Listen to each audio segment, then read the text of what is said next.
அன்றைக்கி ஒரு நாள் ஃபுட்பால் விளையாடிட்டு டயர்டாக வந்து நின்றேன்.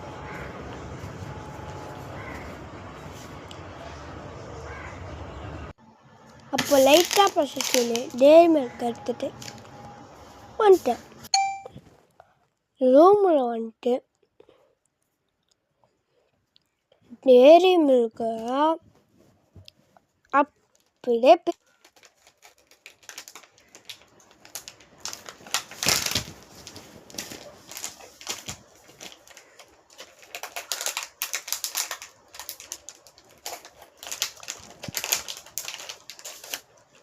அப்படியே அது கொஞ்சோண்டு உடச்சி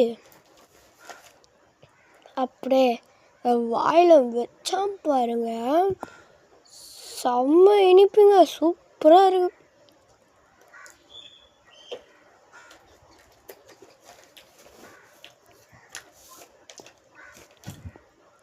நிஜமாவேங்க செம்ம சூப்பராக இருக்குது.